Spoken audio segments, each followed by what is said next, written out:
Hello, everyone, and welcome to the podcast. Today, we are talking about immigration, race, identity, and the experience of building a life in a new country. My guest today is Irina, a Ukrainian immigrant who has lived in the United States for more than 25 years. Hi, Irina. I am very happy that you could join us today. Thank you for coming to the podcast.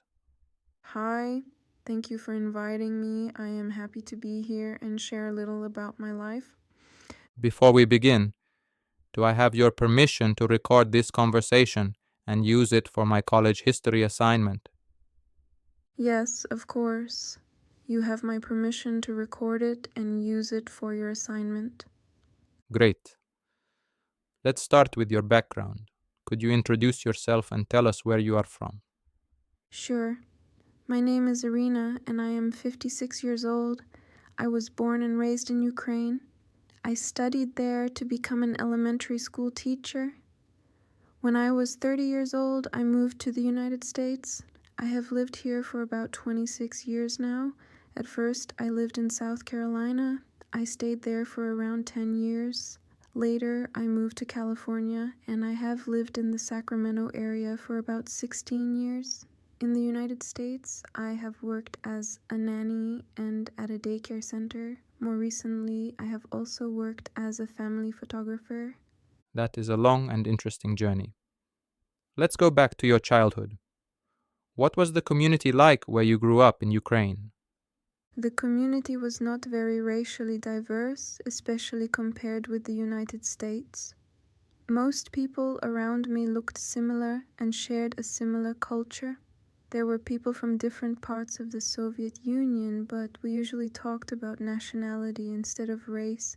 For example, someone might be described as Ukrainian, Russian, Georgian, Armenian, or Jewish. We also noticed a person's language, religion, or home region.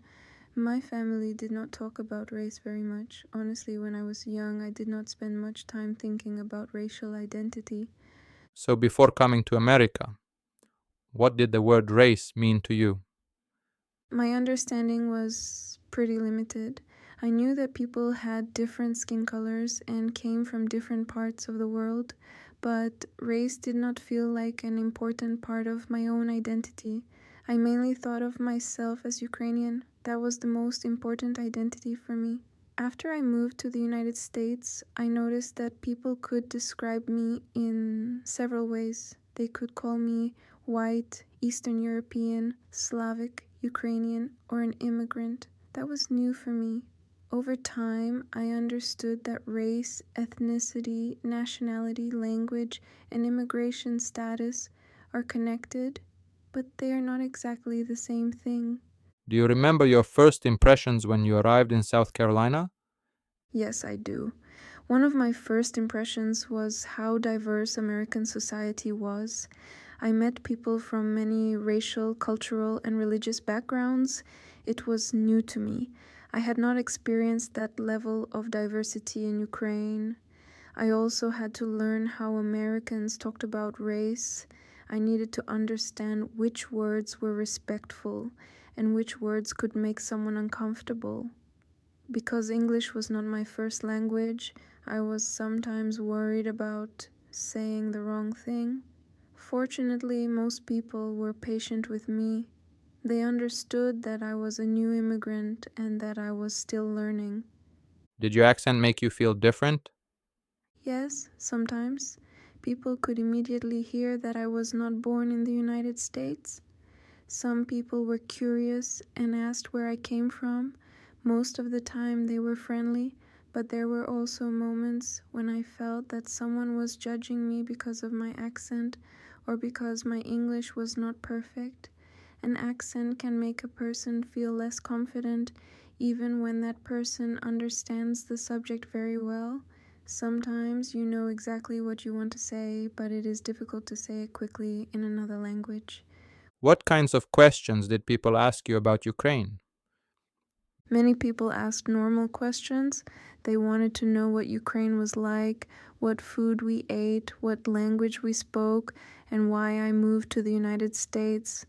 I did not mind those questions. I was usually happy that someone wanted to learn, but sometimes people had incorrect ideas about Ukraine and Eastern Europe. What kinds of stereotypes did you hear? Some people believe that everyone from Ukraine, Russia, or another Eastern European country grew up in extreme poverty. Others thought that Eastern Europeans were uneducated, very strict, emotionally cold, or always serious. There was also an idea that Slavic people spoke in an angry or harsh way. Sometimes I had to explain that our communication style could sound different, but that did not mean we were angry. I also explained that Ukraine has large cities, universities, art, music, literature, and many different traditions. People sometimes had a very simple picture of the country. How did you feel when someone made those assumptions about you? Sometimes I felt misunderstood. It was strange to know that a person had already created an opinion about me before hearing my story. At first, it could be frustrating, but I also understood that many stereotypes come from limited knowledge. Most of the time, I tried to stay calm and explain my background. I talked about my education, my family, and everyday life in Ukraine. I also explained that Ukraine and Russia are different countries. Their histories are connected, but they are not the same country or the same culture.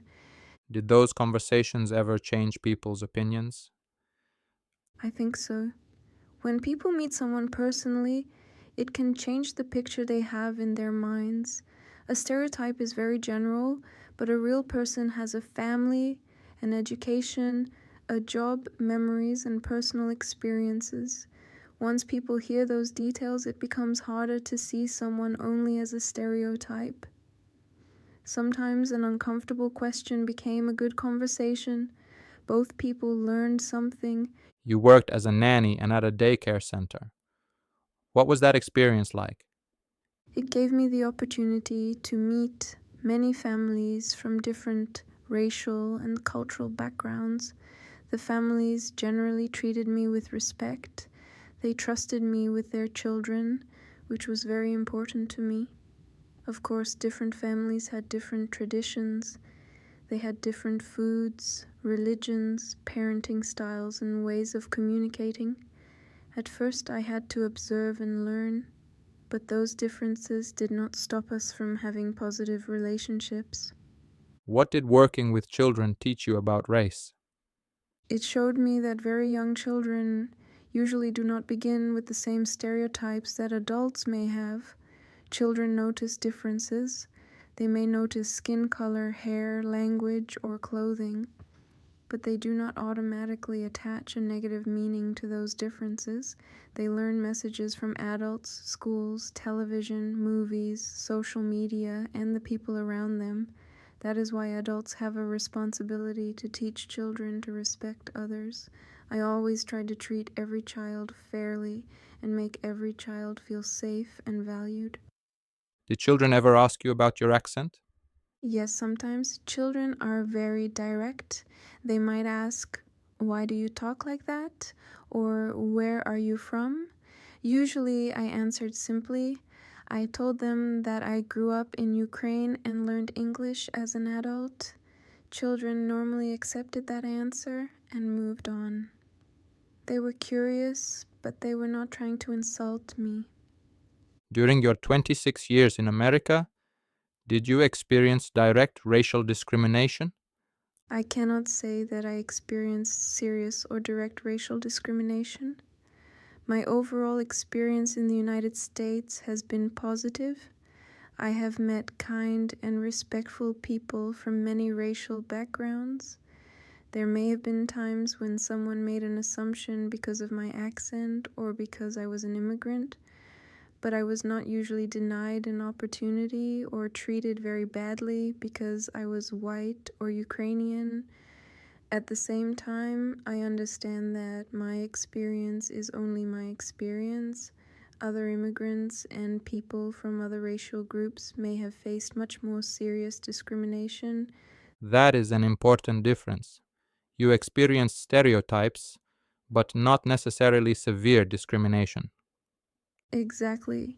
A stereotype can still make a person uncomfortable or make them feel like an outsider, but it is not always the same as being directly denied a job, housing, education, or another opportunity. I also understand that being seen as white may have protected me from some forms of discrimination that other people experience. My accent made me noticeable as an immigrant, but my skin color did not make me stand out in the same way. Were there situations when you were not sure whether someone's behavior was connected to your background? Yes, there were a few situations when someone seemed impatient, distant, or unfriendly. At the time, I sometimes wondered whether it was because of my accent or nationality, but honestly, I could not know what that person was thinking. Maybe the person was tired, stressed, or simply having a bad day. I learned that it is not fair to judge an entire racial or cultural group because of one uncomfortable interaction. One person cannot represent millions of people. How was living in California different from living in South Carolina? California felt more visibly diverse, especially in the Sacramento area. Here I regularly hear different languages and meet people whose families come from many parts of the world. There are also many immigrants, so people often understand the challenges of moving to a new country. South Carolina was diverse too, but the social environment felt different when I lived there. Also, that was many years ago, and the country has changed since then. Living in both states taught me that attitudes about race and immigration can be different depending on the region, community, and generation. You have also traveled to Washington and Oregon. Did you notice any differences there? Every city and state has its own atmosphere, but in general, I met people who were polite and interested in my background. Traveling reminded me that the United States is a very large country. It is difficult to make one statement about all Americans. People's attitudes can depend on their age, education, location, family background, and personal experiences. That is why I try not to make broad conclusions based on one person or one city. Let's talk about your photography. How has working as a family photographer influenced your understanding of American families? Photography has allowed me to work closely with many families and see important moments in their lives. I have photographed families from different racial and cultural backgrounds. They may have different traditions, clothing, or ways of celebrating, but I often notice that they want the same basic things. Parents want their children to feel loved, safe, and confident.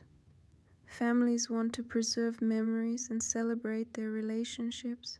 Photography helped me see people as individuals instead of representatives of a racial group. Has living in the United States changed the way you understand your own identity? Yes, definitely. In Ukraine, I mainly thought of myself as Ukrainian. In America, I became more aware that other people might also see me as white, Eastern European, Slavic, and an immigrant. At first, those labels felt strange. Over time, I understood that identity can have many parts. I can be Ukrainian, white, an immigrant, a mother, a teacher, a photographer, and many other things at the same time. A person's identity is more complicated than only skin color or place of birth. Where do you think people learn stereotypes about race and nationality? People learn them from many places. Children receive messages from parents, relatives, schools, neighborhoods, television, movies, news, and social media. Sometimes people repeat a stereotype without even knowing where it came from. When someone has never met a person from a certain country or racial group, they may believe an inaccurate image from a movie or the internet. Real relationships can challenge those ideas. When people work together, become neighbors, or develop friendships, they begin to see each other as individuals. Looking back, what is the most important lesson you have learned about race? The most important lesson is that we should not judge a person only by race accent, nationality, religion, or place of birth. Those things are parts of a person's identity, but they do not tell you everything about that person's character. I have also learned that stereotypes can exist even when there is no open hatred. A person may believe something inaccurate without realizing that it is unfair. Education, conversation, and real relationships can help people move beyond those ideas. What advice would you give to younger people who meet someone from a different background? I would tell them to stay curious and respectful. Ask questions politely instead of making assumptions. Listen when someone describes an experience that is different from your own. Do not use one negative interaction to judge an entire group. Every person has an individual story. Traveling, studying history, learning languages, and meeting people from other cultures can make us more understanding. We do not all need to have the same traditions or opinions, but we should recognize the dignity of every person. Before we finish, is there anything else you would like to add? I would add that immigration changed the way I see both Ukraine and the United States. Moving to another country was not always easy. I had to learn a new language, understand a new culture, and build a new life. But immigration also gave me the opportunity to meet people I might never have met otherwise. I am thankful that most of my experiences have been positive. I hope people will continue learning about one another and will not allow stereotypes to stop communication. I also want to say that my story is only one immigrant story. Every person's experience with race, identity, and immigration can be different. Irina, thank you very much for joining us and sharing your personal experiences. I really appreciate your honesty and your time. Thank you. I enjoyed our conversation, and I am glad I had the opportunity to share my story. And thank you to everyone who listened to today's episode. We hope this conversation helped you think about race, immigration, identity, and the importance of listening to individual stories. See you next time.